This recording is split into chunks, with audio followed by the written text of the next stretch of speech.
morning, everyone. Thanks for joining us today for our hybrid session. My name is Jeff Wong from eXp Realty, your 2022 Education Committee Vice Chair. Some quick housekeeping items before we get started. Virtual participants will be muted in the meeting, and we encourage all to please enter any questions you have into the chat box. The speaker will answer your questions during the QA toward the end. The session is being recorded and will be available on our YouTube channel, West San Gabriel Valley Realtors. Our topic for today is going to be the winning offer in today's changing market. Our special guest speaker for today is Felix Hung. Felix is, do we have his bio? Perfect. Felix served in the US Army. He started selling real estate, closing over 50 transactions in a year. Became a branch manager for 2 independent brokerages in OC, Orange County, where he managed over 400 agents while seeing thousands of transactions. Felix has trained thousands of real estate agents across the United States through his online and offline presentations and training. He's recently became a moderator for Lab Coat Agents, the largest Facebook group for real estate. Felix is also best known for social media real estate expert, has given many classes on it and across social networking, organic branding, and lead generation. From 2015 to 2019, Felix has generated over $50 million in volume in referral business from his personal Facebook page. He has over 500,000 minutes of view time for his Facebook Live. Felix has shared his secrets to his success and presentations, training on Facebook Live. Felix is an active public speaker on the topics of social media, real estate, lead generation, transaction management, negotiation, small business operation. He has served on the board of ARIA, Orange County, and he coaches a weekly intensive boot camp for real estate agents and affiliates. While not speaking, coaching, or training others, Felix gives back by volunteering at the OC Rescue Mission and the Midnight Rescue Mission in LA. Let's give a warm welcome to Felix. Felix, it's in your good hands. Good morning. Thank you for that introduction, Jeff. Sound check. Can you hear me? Yeah, we can hear you. Good morning, everyone. Today we're going to talk about a different topic than what was scheduled, right? So we were scheduled to talk about how to win multiple offers in today's market. We scheduled that back in March when we were still seeing a lot of offers. But what happened in May? May, we really saw the market shift as interest rates went above 5%, and the market started to slow down. Demand started to slow down because of rates rising. And so I changed the topic slightly this morning to be the winning offer in today's market, because I think it's important to understand we are in a shifting, changing market. And it's very interesting, right? So I talked to one of my agents last week, and they competed against 40 offers, and the final sales price of a house in Los Angeles County went for $200,000 over list price, over value, still last week in today's market. I talked to another agent, and they wrote an offer in El Monte, and they got to slash the price $30,000 below list price in the same exact week. And this is the type of market we're in today. So how are you supposed to consult your clients? How are you supposed to make sure that your clients are getting a good deal, not overpaying? Let's talk about that as today's topic going forward. You will also have tidbits of how to win in multiple offer situations, because we are still seeing that prevalent, especially in LA County and also Inland Empire. I live in Orange County. We're not seeing as much in Orange County. It's still a lot hotter in LA and the Inland Empire. Next slide, please. Okay, so I think we've already gotten my bio, so we'll go next slide, please. So how do we educate and consult our clients in this changing market? That's today's challenge. Yesterday's challenge was getting listings and getting our offers accepted. Now it's how do we educate our clients so that they feel confident in their decision to either sell or to buy into the market. And hopefully you guys will learn some things today that can help you guys to consult your clients in at least the buying portion. Next slide, please. So your clients just saw a house, they want to submit an offer. So now what? Now what do you need to do? Let's think about that for a second. What do you guys normally do right now in today's market when your client says, I saw a house, I like it, I want to write an offer? Next slide, please.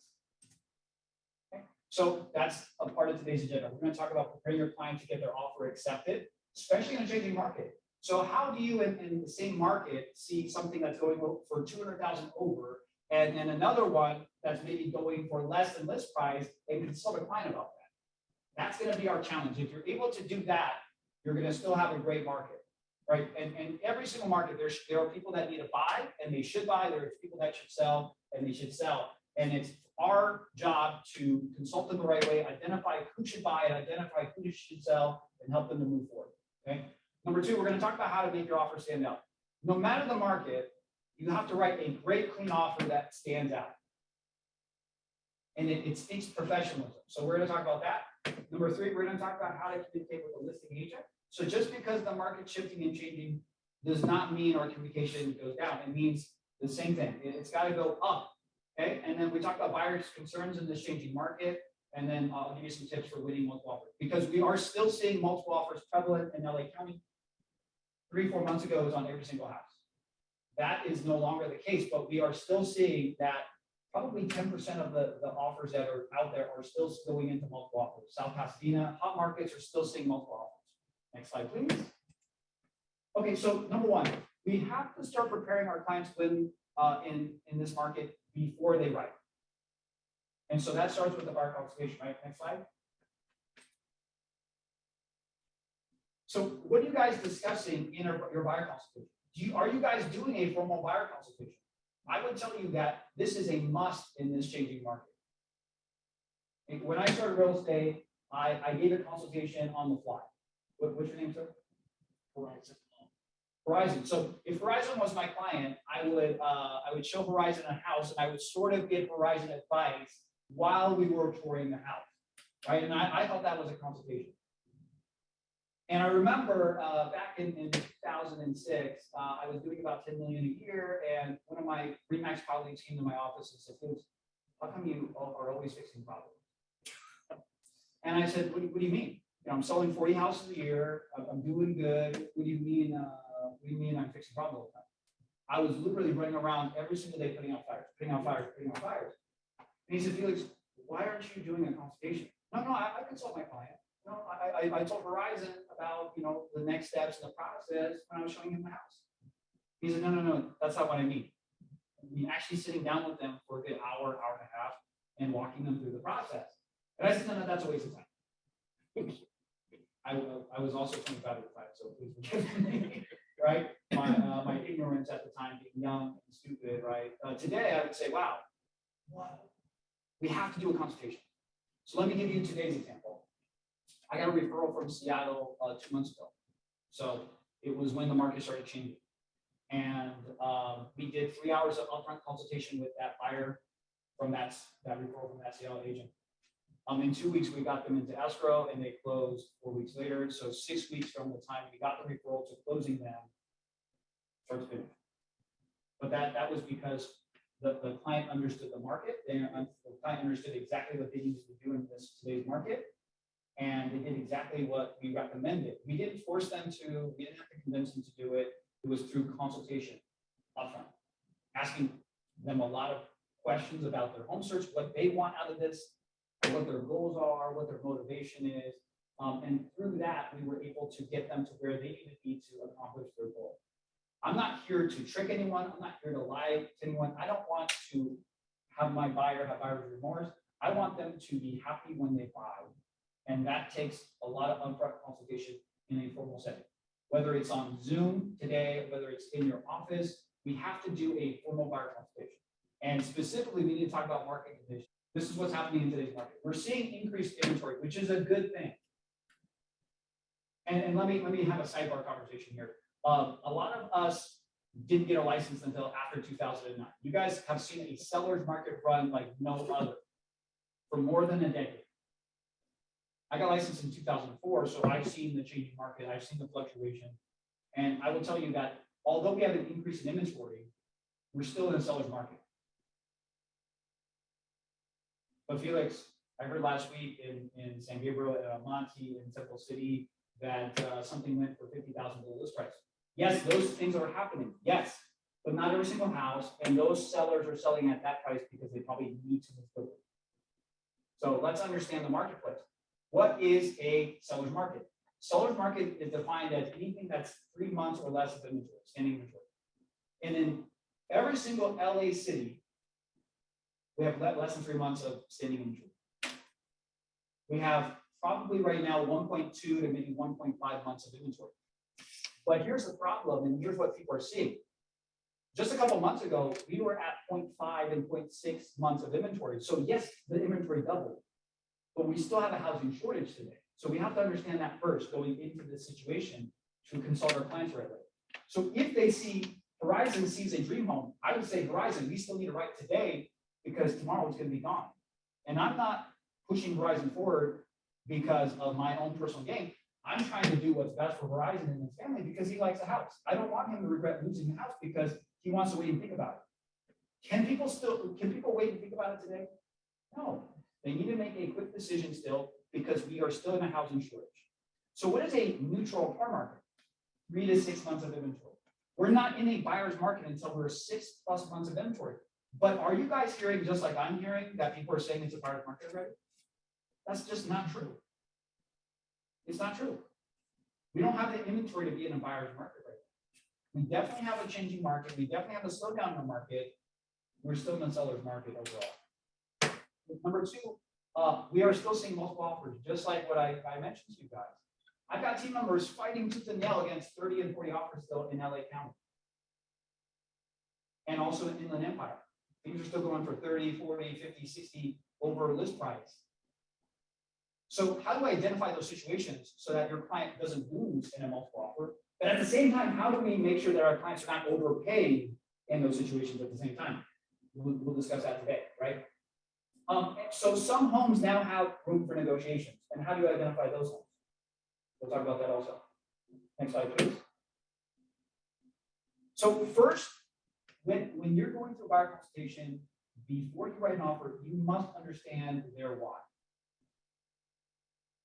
Their why is not to time the market, but that's what they're going to tell you. Their why needs to be deeper than what the surface answer is. So Verizon may say, I want to time the market, but when I ask him more questions, he's going to say, well, because I want to buy, I want to have a house where I can house my parents, they're retiring and they want them on the same roof as me. Great, that's the true motivation. The motivation is not to time the market. It's something beneath the surface that we have to really understand. So my first question to you guys, if you guys are having trouble talking your clients into making the right decision for themselves, not the right decision for you, but themselves, is do you know their why? Do you know why they should buy, they should sell? Do you know why they should do the action that you want them to do? So that you earn your commission, so you do your job. Do you know the why? A lot of times it's because they want to time the market. That's not true. That's not really why they're doing something. There's either a fear of loss that they're worried about, or they're looking for some kind of personal gain that is beyond just monetary. Okay? That's your goal. That's your job, is to figure out and understand what their why is and what their goals are. Next slide, please. Please, we need to stop convincing and selling. I used to be that person, right? In my early 20s, I was the person that sold my clients on the right decision. And I'll tell you, I went to bed at night feeling just icky, right? So I made my clients a lot of money, and I thought it was the right thing for them. But it was like an argument every single time to get them to the right decision. And that's tiring. And so as I got older and wiser, I said, wow, I'm never going to take free will away from my client ever again. I want them to make the right decision for them and their families. But they need to make that decision, not me. I cannot force a decision on them. They need to make whatever decision because they're the ones that have to live with it, right? So how do we convince without convincing? How do we sell without selling? This is how we do it. We treat them like family. Our tonality needs to be where we're talking to our own parents, to our own siblings, to ourselves.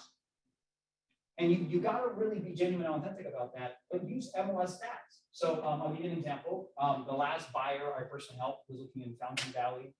I don't know if you guys know the market, it's in Orange County.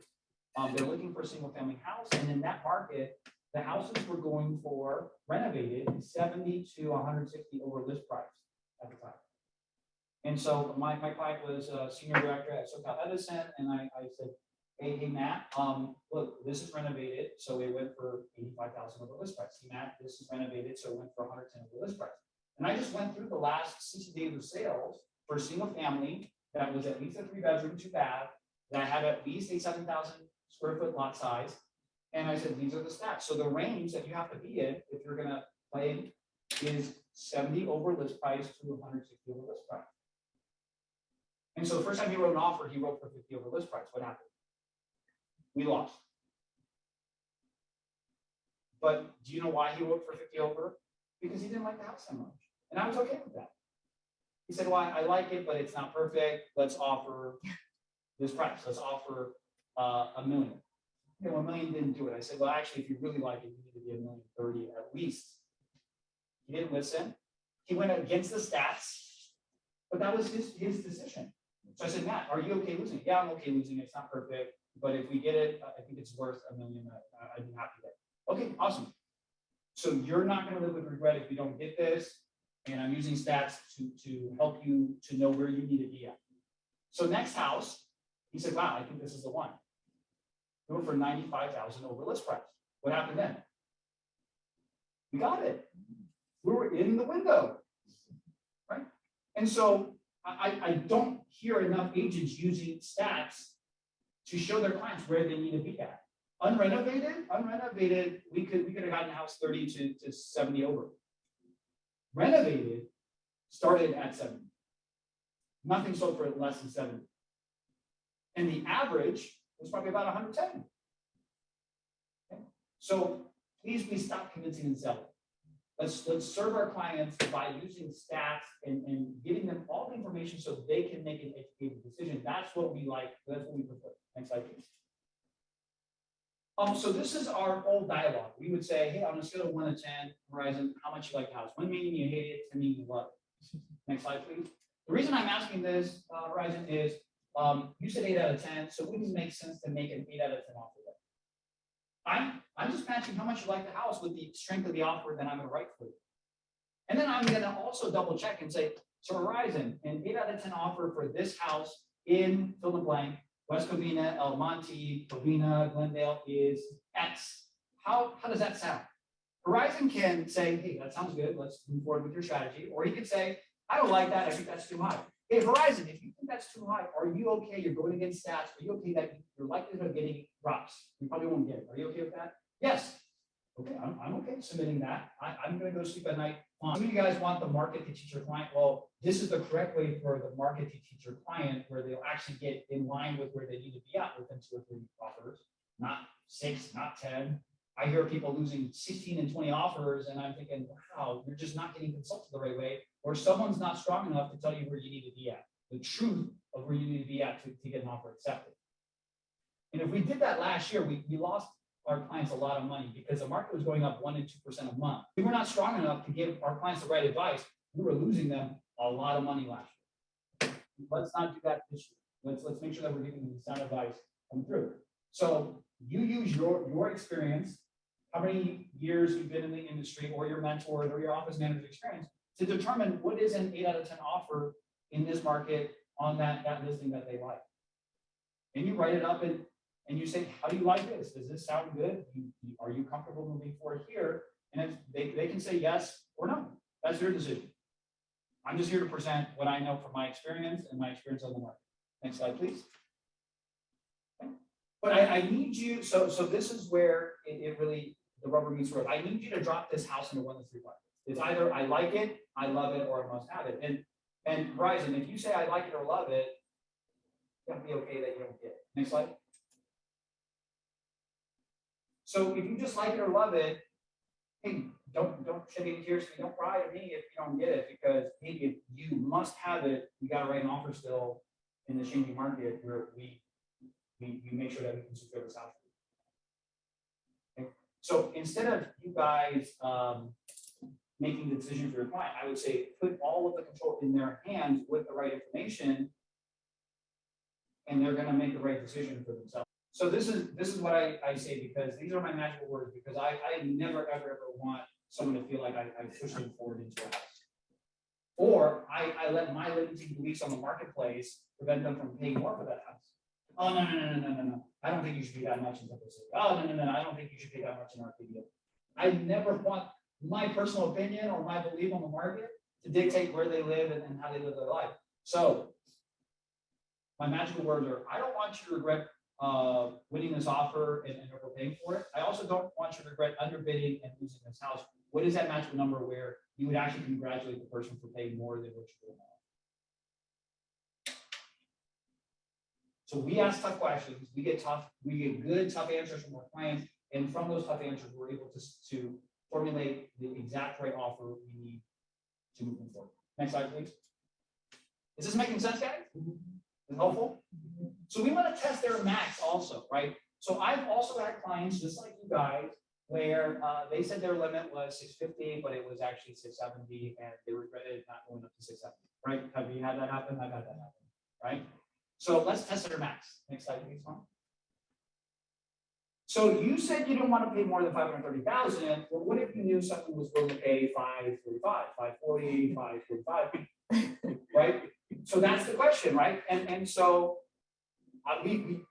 this is how we train. We truly walk our clients through this, because we need them to understand that we're not here to push them up in price. We're here to make them at peace with whatever they decide for themselves. Okay. And so we want to so what if someone was willing to pay $1,000 more? Are you okay congratulating them? Are you okay losing it to them? Right? And typically they say no. And I say, well, then we can't have it both ways. We need to be willing to go up $1,000. So where's that mean limit? Right? So when they say that, it means that they still want the house more than that, right? And we keep doing this until they're comfortable with the price. Next slide.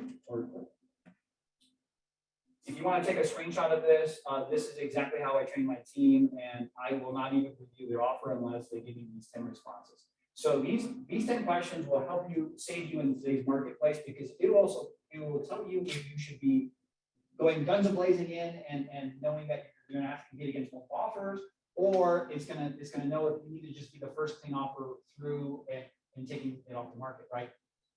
3 months ago, I would have told you guys, hey, if you guys want to write on Friday afternoon, don't do it, save it until Monday or Tuesday, because what did most agents do? Most agents were playing a multiple offer game, and they wouldn't review offers until 5 p.m. on Monday, 6 p.m. on Tuesday, and you were a stepping stone offer if you submitted Friday afternoon. No longer is that the case. Now today, we are teaching submit as soon as your client wants to, because look, unless we know that that is a hot property that will go into multiple offers, we need to be the first clean offer that writes, because that offer will probably get accepted on that Friday afternoon now. So there is a changing in the market. There's a changing in how you should be perceiving, how you should write your offers up, and what you should be advising your clients on. So here are the 10 questions that we ask every single time we write an offer. Number one is, hey, when do you seller plan an offer? This is going to tell you if the listing agent believes they're going to get multiples or not. Also, so we're reviewing them as they come in. Okay, so that means that, hey, maybe they don't really know, or they're not confident that they're going to multiples. If they're super confident they're going to get multiple offers, what do? They publish an MLS reviewing all offers Monday at 5 p.m. Submit before that. But we're not seeing that as much in the MLS, because it's just not happening. So when you sit in the seller planner reviewing offers, depending on their response, we're gonna have a different strategy, right? So that's the first main good question. Number two, can I ask you how many offers you have? So this question is a very telling question, right? So they may say, I'm not allowed to answer, which is perfectly fine, right? Because they have to have seller's permission to answer that question, right? On the RLA, it states that you have to have written consent to disclose number of offers and the price of the offers, right? But if I know I'm going to go get multiple offers, what do? I ask my client to allow me to disclose number of offers and price of the offers. If I don't know if I'm going to get multiples or not, it probably is not good for me to get my client to sign off on that or to agree to that, right? But in the last market, we got every seller to agree to disclose number of offers and price of offers. We felt like, in our opinion, it's what the price was, okay? But it's important to ask. Now, here's where a couple of my veteran agents may say, isn't it unethical to ask that question? No, it's not from a buyer's agent perspective. Here's what Gov Hutchinson and other car attorneys have said. It's your fiduciary duty to ask these type of questions as a buyer's agent. As a listing agent, and maybe unethical for you to answer if you don't have written consent, right? But not every agent is created equal. Not every agent knows that. And what happens most of the time? You get the answer most of the time, right? Even when they're not allowed to disclose, they disclose sometimes, right? That's the truth, right? So I ask them the offers. And so some agents don't even know that they're not supposed to answer, or they like to play coy. And so what's your name, sir? Lee. So Lee may say, yeah, I can't tell you. Is it more than 5, Lee? Yeah, more than 5. So Lee sort of answered without answering, right? So I'll follow up and I'll say, well, is it more than 5? Is it more than 10? Give me a feeling, Lee, because I want to be the winning. I want to work with you, right? I don't want to waste your time. I want to be the winning offer and work with you. And so Lee says more than 5. Okay, hey, great. So what are the price of the offers, Lee? I can't tell you that. Okay, Lee, hey, blink twice if the offers are more than 750,000. And then Lee will start laughing, and I'm building rapport with Lee. And so I'll say, Lee, I think you just blinked, right? Over the phone, right? And so I'll say, so we got to be like, what, 775? And I'm now trying to get Lee's reaction on the phone to figure out if that's a good offer, right? If Lee just says, don't bother, right? Which happens a lot, right? Don't bother. Someone said, don't bother. What did that tell me? I need to be higher than 775. So I'll say, I got it. Okay, hey, don't bother. Okay, so I'll write with an 8 in front. Does that sound good? Okay, great. Doesn't mean that my client's gonna write for it. I'm just gauging from these questions on how to consult my client. My client is gonna be the person that decides what we write for ultimately. I'm just making a recommendation. But I'm now in the research mode with the listing agent, right? So I'm just saying, where do we need to be to play ball? Got it. So we gotta be an 8. Got it. Maybe that's too rich for our blood, but we'll see. I'm just gonna bring this information back to my client, right?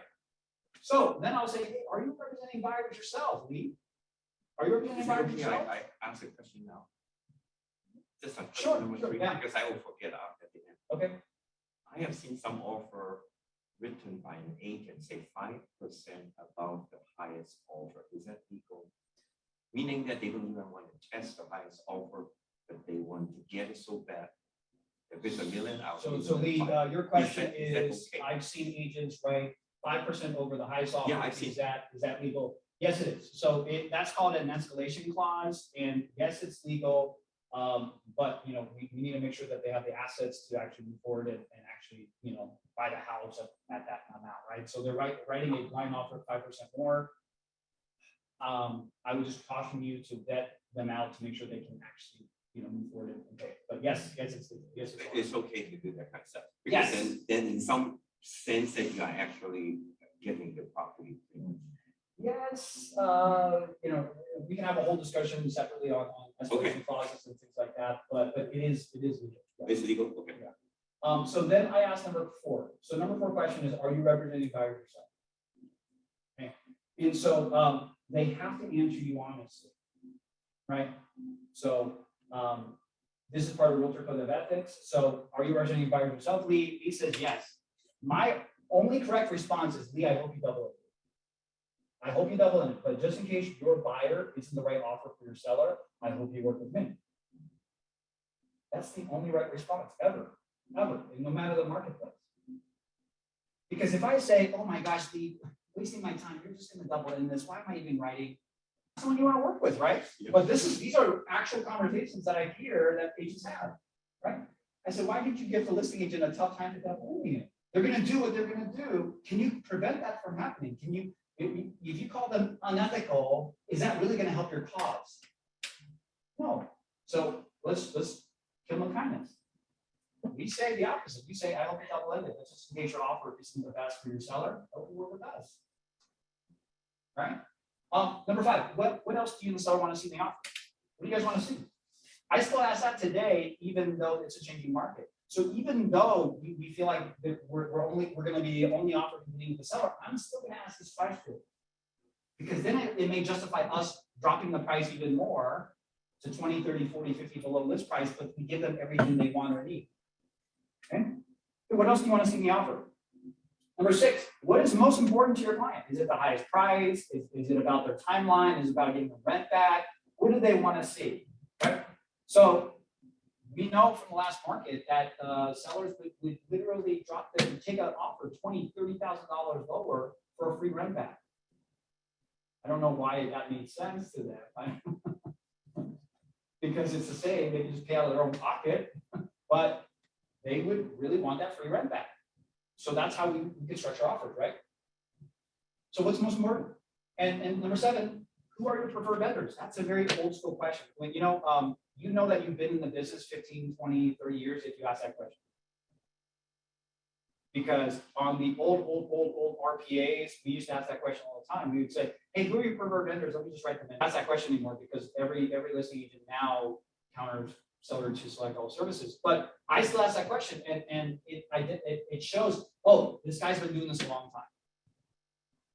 That's why I asked that question. It's not because I really care about the answer, because I really don't care about the answer because they're going to just counter us sellers to select all services. But I say that because other veteran agents recognize, wow, you've been doing this a long time, because I haven't heard that question in a long time. I haven't heard that question asked in 5, 6, 10 years. So I asked that question. And if I'll still write them down, okay, you want this person, you want this person, great. No problem. Let me write them into the offer. And it gives me time to research them beforehand to say, is that a good choice for my client? Wow, that escrow company just got a complaint against them. Wow, should I really write them in even though they're preferred? Maybe I need to go a different direction. Instead of getting a counter offer and not having much time to figure out if they're a good company or not, right? So I like to ask who their preferred vendors are. Number 8 is, does your seller have a place to go after we close? What's happening in today's market? We still have pandemic rental protections. So what if the seller doesn't want to move out? They're a holdover tenant at that point. I don't want my client to deal with the holdover tenant. We got to ask that question. Where are you going to move to? So that we don't have legal issues that we're dealing with if the seller doesn't want to move out. Okay. So does your seller have a place to go to? What's their plan? Number 9 is, what would it take to take it off the market tonight? So it's the first day on the market. How do I need to write this offer so that we can have a done deal? Oh, I think just 20,000 over list. Okay.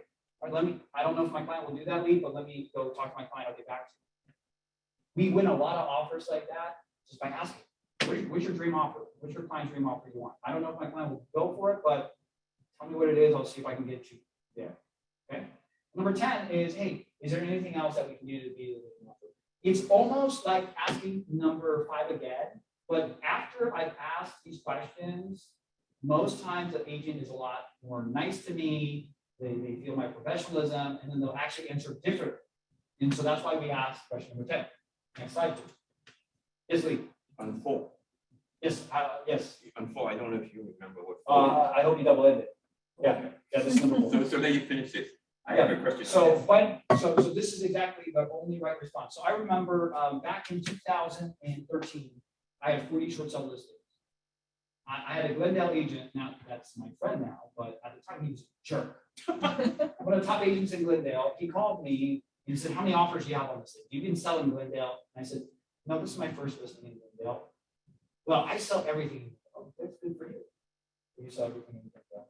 "Well, how many offers do you have?" At this time, we have over 30 offers. "Well, you're just going to double end it. Why am I bothering?" And I'm thinking, oh my God, do I really want 6 months of this? Because it was a short sale, right? So short sales at that time were averaging about 6 months. And I'm thinking, wow, you're degrading me and you're being rude. Do I really want 6 months of this interaction with this agent? And I said, actually, honestly, we list a lot of short sales and we double in maybe 15% of them. So actually, no, we don't double in. Look at my MLS stats. You're going to see that we list and sell a lot of short sales and we rarely double in. So unfortunately, yeah, that's not going to be the case. But thank you so much. I really don't think I want to work with you. That was my response to listing agent.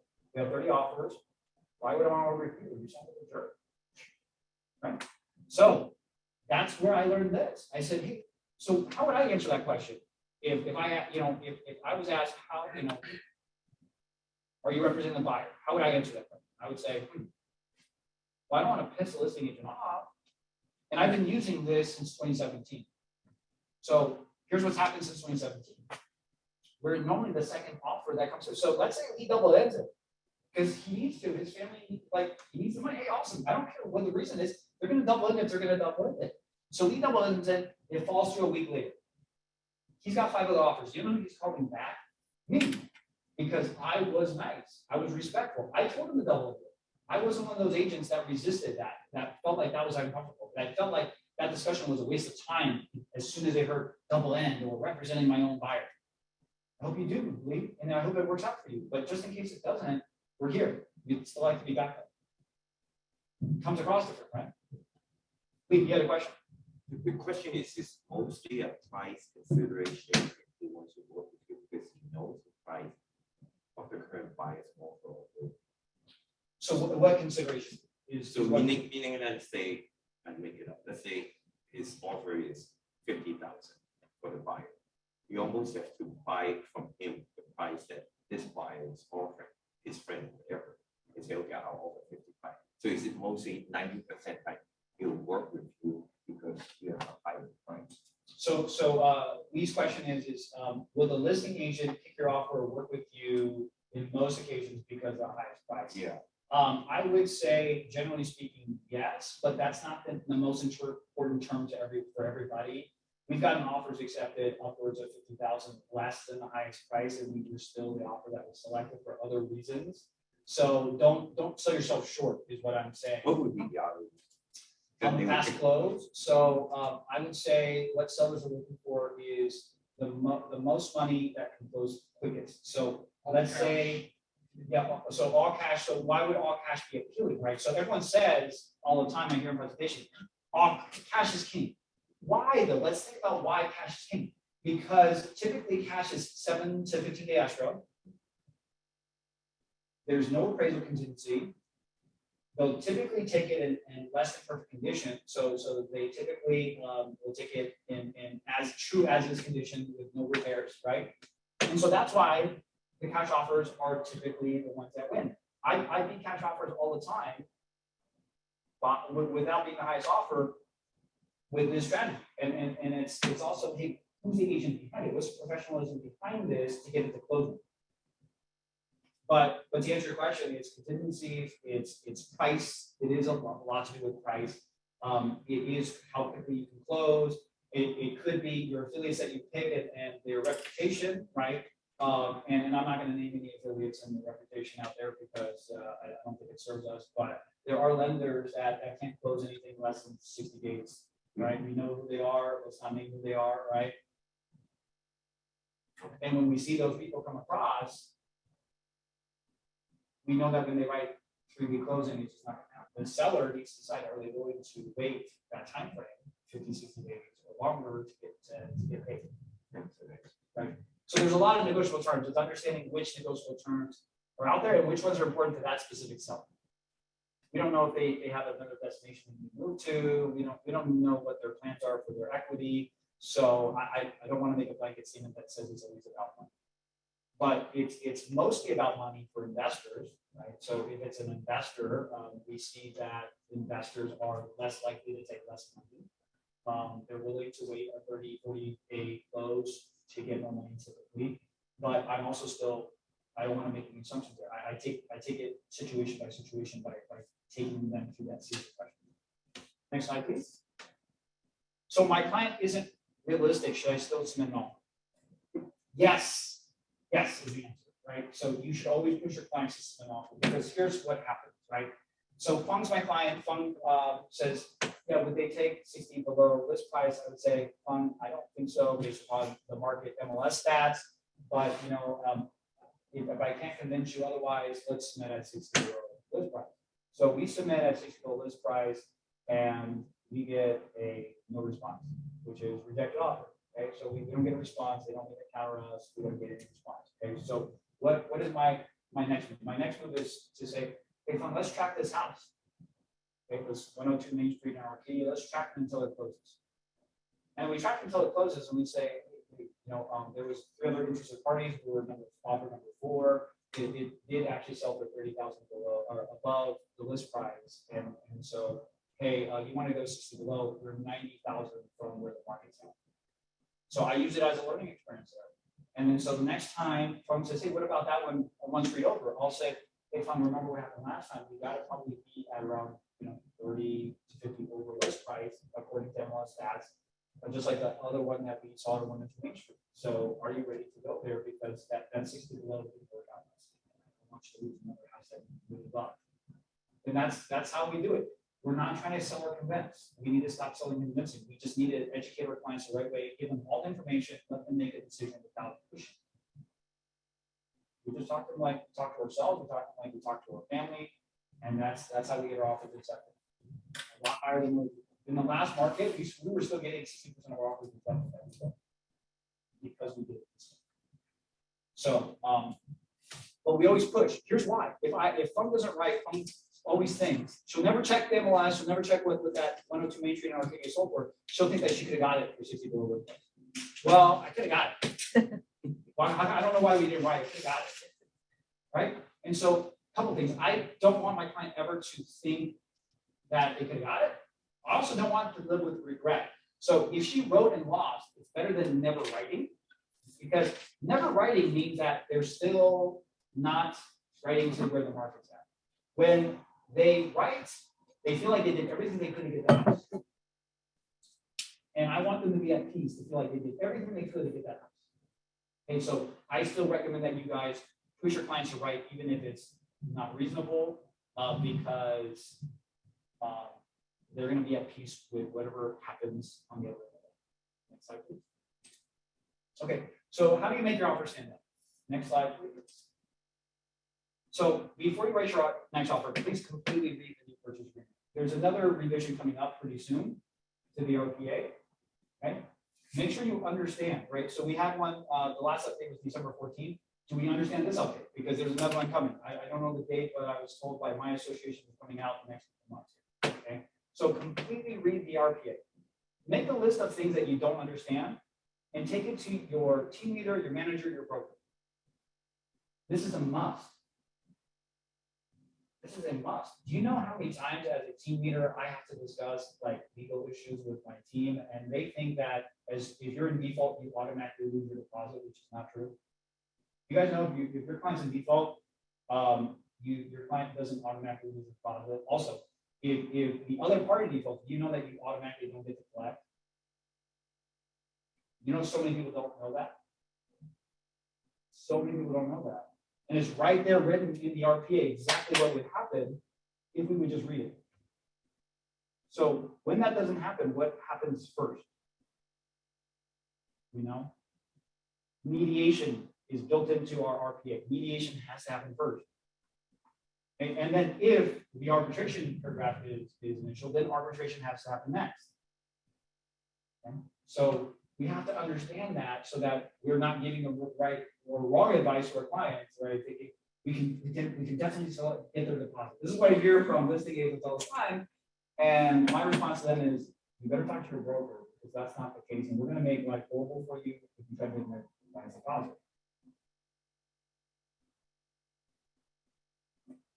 Fill out a practice offer. So here's how you get confident at writing with the RPA.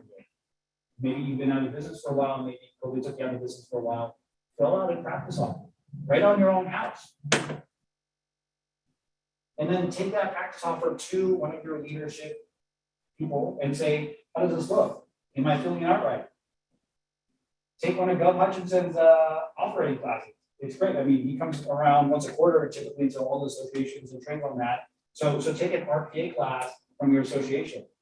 I'm sure West Inver Valley has a lot of those. So take the next one so that you're filling out the right way. Please start giving buyer consultations and adding market innovation. So if you guys do this, you're going to do a lot better the next time you guys need to write an offer for a buyer. Okay. And then also leave the following additions, right? So our IPA, we're not seeing a lot of default properties right now in the marketplace, but if and when that happens, the RIPA, RIPA is for multi-family. So we're still seeing RIPAs in place here. I'm not your broker, but when I was a branch manager, typically what happened was we used the RIPA when there were tenants in a multi-family property, 2 units to 4 units. Okay. When there was a multi-family property and was vacant, we typically still use the RPA. Okay, but check with your broker on that and compliance, okay? Notice of default purchase agreement, NODPA, that's for default properties. We probably don't use that for a while. But if we do see things that are a short sale, not foreclosure, NODPA is for short sale properties that our buyer is an investor. So if our buyer is buying it owner occupied, we still use an RPA. If our buyer is an investor buying that default property, we use an NODPA. You got to understand when we use these purchase agreements. And then vacant land and new construction. And a lot of the new forms now have come to addendum, right? So we used to have a probate purchase agreement. Now it's a probate addendum to the RPA. Okay, next slide. Reminder, your loan officers will thank me for this. Your buyer's name must match a valid ID, like their driver's license or passport, right? So if their name is William and they go by Bill or Will, you cannot use Bill or Will unless they have Bill or Will on their driver's license or passport, right? It's got to match a valid ID because when the notary comes out, they're going to match up and they're going to say, whoa, I'm looking for a William, but your license is Bill. How come we didn't write the offer as Bill? Or vice versa, right? So this is just contract writing 101, right? Number two is fill out the other agent's information. It's really easy to look it up, not only on MLS, but go to the DRE website to DRE license lookup. Look up their DRE number. It'll tell you their broker's DRE number. Everything is there. Fill it out for them. It shows that you're respectful of them. It shows that you went the extra mile to do that. So that's helpful. Okay. Make sure you fill out all the appropriate boxes. Next slide, please. You want to send a complete and clean offer. What I mean by that is one that is a clean offer by definition is one that is not countered. That's a clean offer. So when you ask those 10 questions and you mirror what the seller is looking for to what you're writing for, then you're able to write a clean offer. Next slide, please. Here are the components of an offer. So look, not only CAR, but NAR has really moved away from love letters, okay? Here's our problem with love letters. A lot of people don't know how to do it right. You can actually write a fair housing compliant love letter, but most people don't know how to do it. As soon as you mention the word family or any of the protected classes, which are race, color, religion, sex, national origin, familial status, or disability, we're violating fair housing.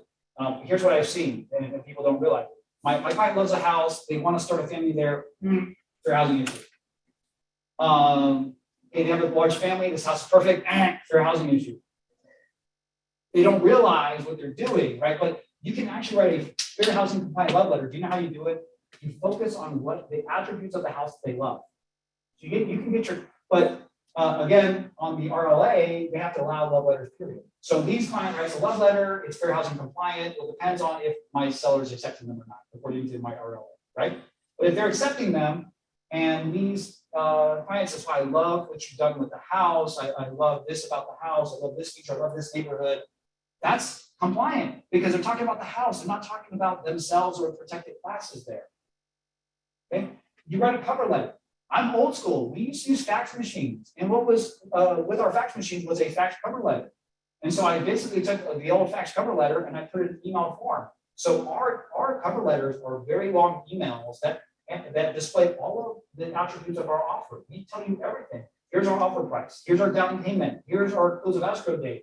Here's all of our contingencies. Here's everything we're waiving so that you don't have to skim through a 20, 30 page offer to find it. We put everything in our cover letter. And we also explain everything that's abnormal.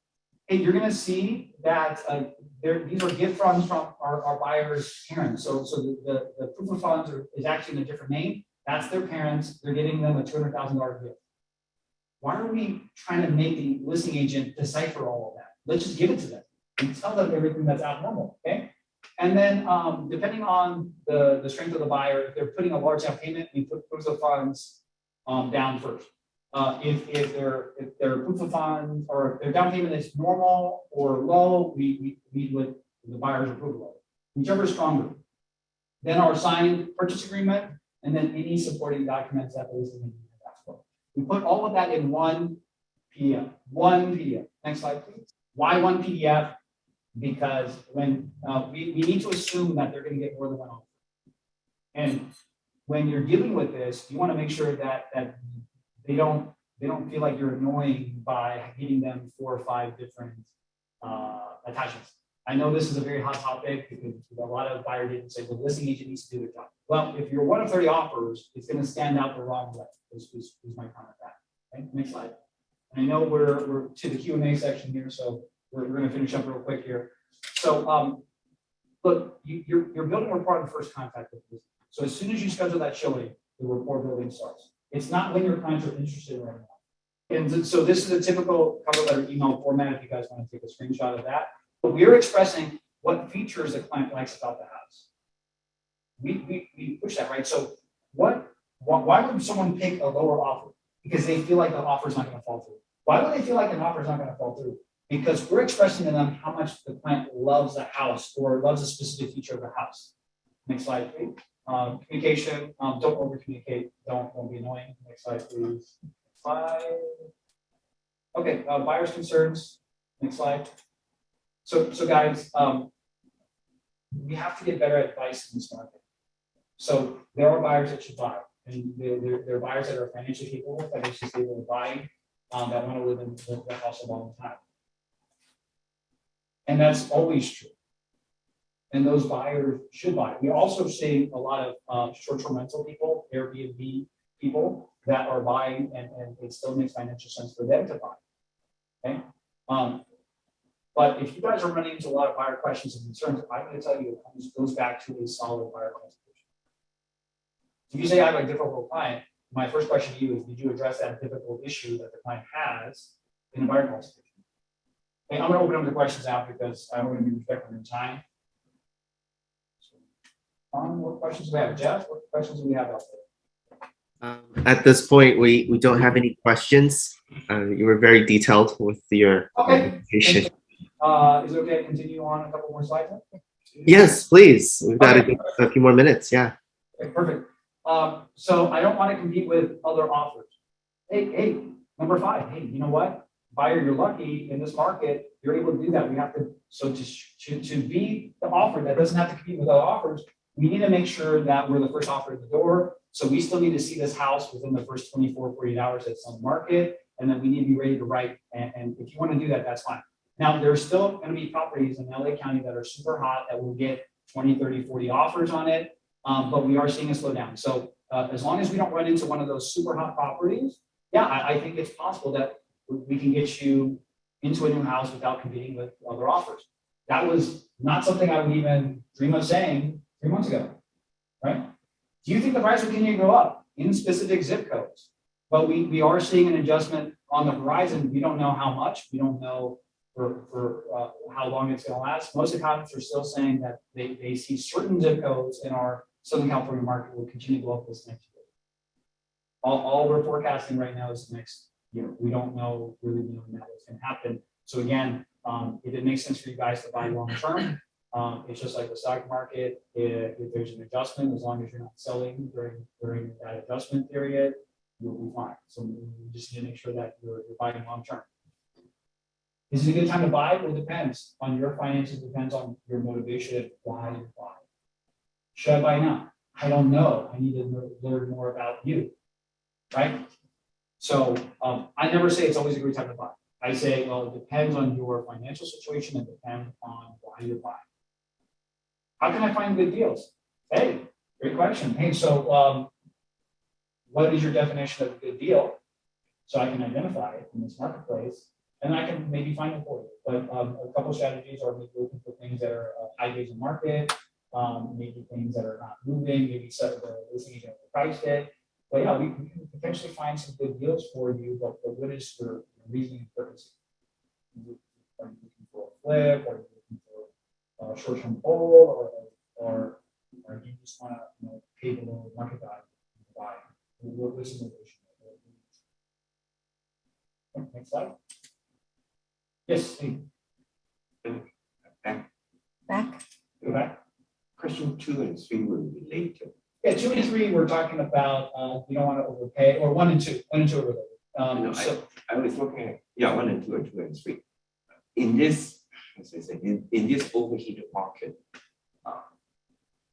I've been doing this for a long time. I would say 80% of houses are way overpriced.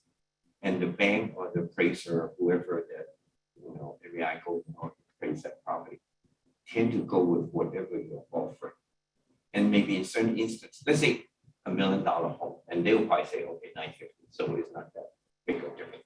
Once in a while, you might find an appraiser being a little bit honest, and they say, okay, it's probably worth 800,000. So that's a big discrepancy. What would happen in that case? So that's actually written into the RPA, but I'll answer the question. So Lee's question was, if there's a big discrepancy between the appraisal price and the contract sales price, what happens? So what happens if it doesn't appraise? Well, a couple options, right? So if appraisal contingency is in place, the buyer can walk with that contingency. I think it's important to note, I think a lot of agents don't understand But this. you have waived it already. So I'll address that That's a good separately. date. Yeah, let me address that separately. So if appraisal contingency is in place, the buyer can walk. Okay.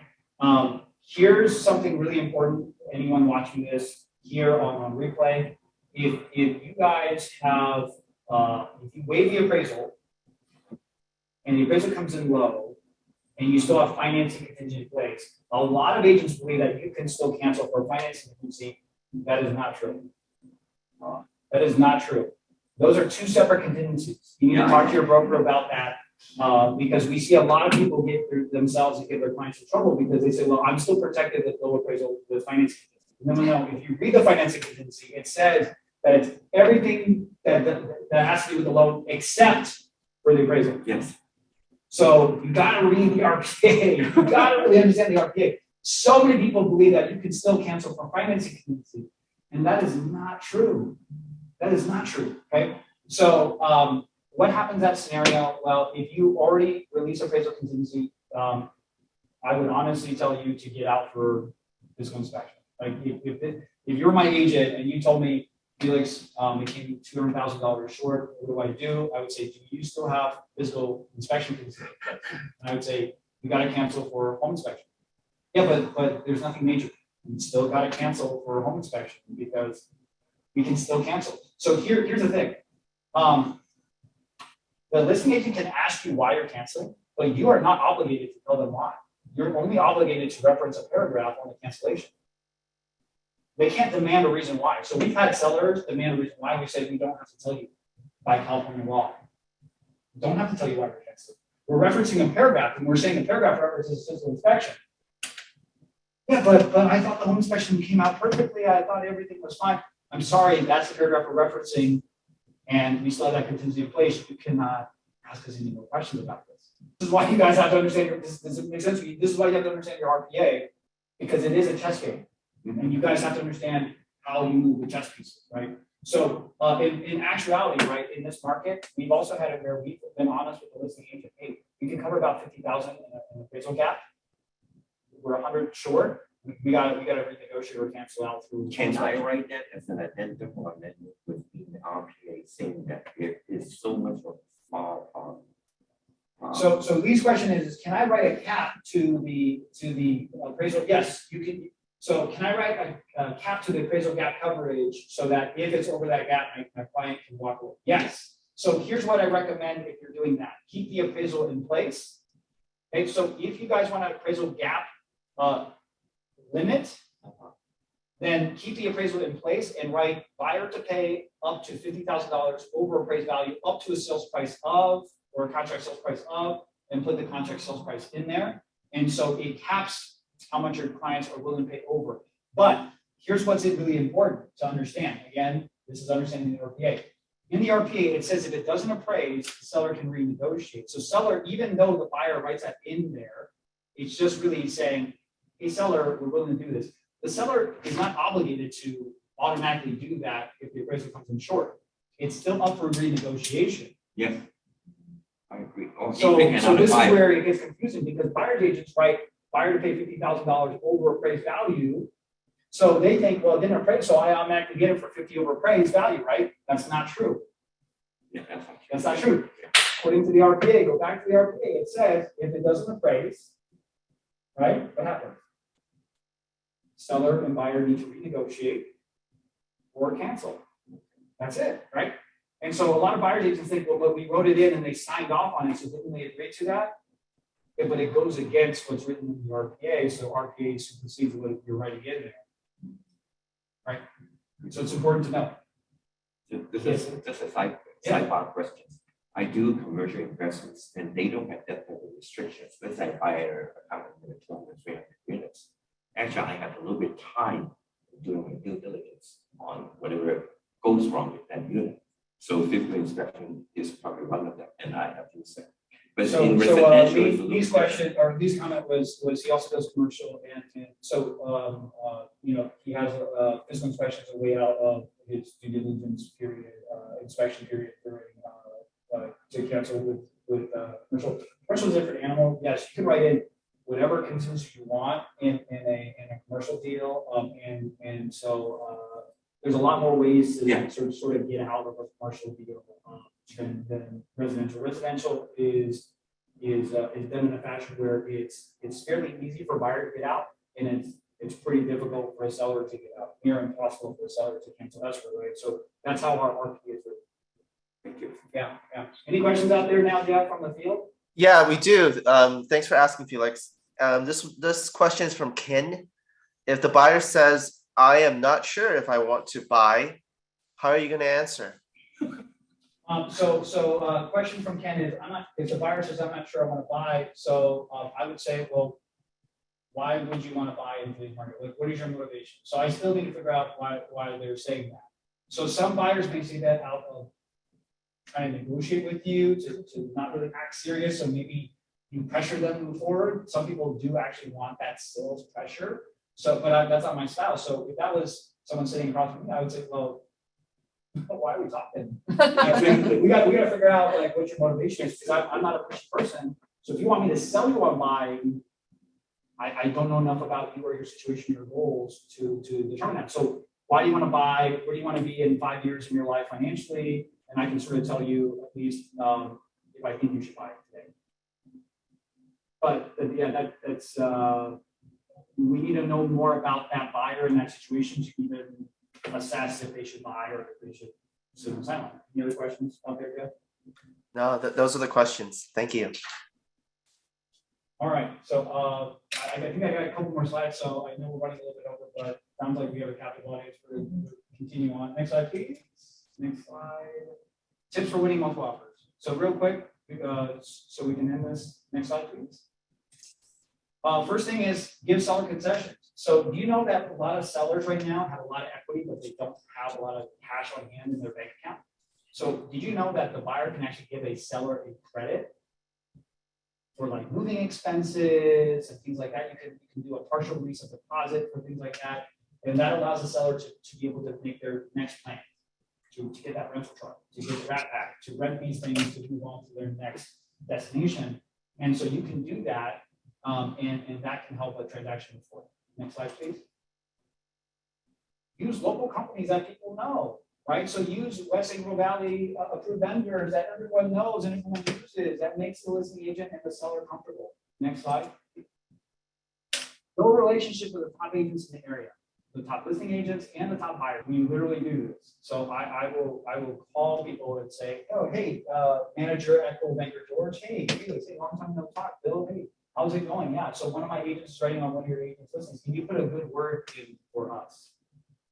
We do this right now. Like we actually do this all the time. So I'll say, hey, I'll look up Lee on Facebook and I'll say, hey, Lee, we have 56 friends in common. I don't know how we didn't meet yet. I would like to introduce myself. One of my agents is writing on your listing in Monterey Park. We actually do this all the time. Okay? But it works better if we're already friends, right? So we try to already make those friendships or try to already have those relationships on Facebook. Okay, so friend the top agents, both buyer agents and listing agents. Next slide, please. Okay. So guys, even though the deposit is required within 3 business days, did you guys know you can actually supersede and write something sooner? So what we did was we would say, hey, deposit within 24 hours of acceptance. And that is good enough to beat maybe one other offer that's similar. Next slide, please. Pre-schedule home inspection, right? So we would pre-schedule home inspection with some of the top home inspection companies in the area, right? So I'm I hope I don't misquote myself. I think Morrison is a sponsor here. So we use Morrison, we use Elite, and these are large companies with $1 million E&O policies. And so what we would do is we would schedule it out. So we would say, hey, we already have a home inspection with fill in the blank, Morrison, and hey, they're going to be out tomorrow. So we write a 2-day contingency. We just want to make sure there's nothing majorly wrong with the house. Hey, and if there is something, we'll cancel. You don't even have to change it on the MLS because you have 2 days to change the status on MLS. You can keep it active, collect backup offers. And hey, if we're good day 2, change it to backup or pending, right? If not, hey, just keep it active. No harm, no foul. So we pre-schedule a home inspection to make it more appealing to have who's need to take our offers. Next slide. All correspondence in one email chain. Please don't start emails on everything. Like everything is that. So I submit an offer to Verizon. Every single email correspondence, everything I'm following up with, hey, Verizon, did you guys make a decision yet on 102 Main Street? I'm replying to that same exact first email chain. So everything is in that email chain. Disclosures go in that same exact email chain. So when we look at it, it's very easy, especially with the new DRE guidelines, to have notes and to track your notes, to just print out one email chain instead of searching 20, 30, 40 different emails. Please stop writing a brand new email discussion for everything you do, please. Keep it in one email chain, Next slide, please. Escalation clauses, I think we was asking about that. Hey, don't go cheap. So don't go 100 or 500 or $1,000. Go 2,000, go 5,000, go 10,000 over the next offer. Don't go cheap. Next slide, please. And we have to understand why we lose offers. Sometimes we say, wow, I would not pay that in Monterey Park. I would not pay that personally in Arcadia. Please don't let your personal decisions get in the way of getting your client's offer accepted. It's their decision. They're going to look at the house. Here's what I know about all my clients that quote unquote overpaid for a house. If they loved it, can we put a price or value on the family life that they live in that house? Can we put a price or value on how much more money they made in their business or at their job or the promotions they got because of happiness and enjoyment? No, we can't. So it's their decision. I don't take that decision away from them. If they don't feel like it's worth $100,000 more, then they don't pay it. But that's their decision. I never want to stand in the way of men making that decision. All right, guys. Hopefully you guys found this class helpful. Hopefully you guys learned something today. I'm going to throw it back to Jeff. Jeff, thank you so much for the invite, for having me come in and speaking today. Very good. Yeah, thank you. So we go ahead and close up. Sound good to you, Felix? Yeah, if you unless we have any last minute questions, but yes, we're ready to go when you are. Okay, thank you. We don't have any more questions. On behalf of West Anguilla Valley Realtors, we would like to thank Felix Hung for being our guest speaker and for your informative presentation today. We have an amazing lineup of useful and interesting upcoming classes. On June 28th, we have a short sales and foreclosure resource certification. On July 12th, commercial seminar, How the CCIM designation impact my career. On July 12th is also a mediation of RPA disputes. We hope to see you there. Until then, goodbye.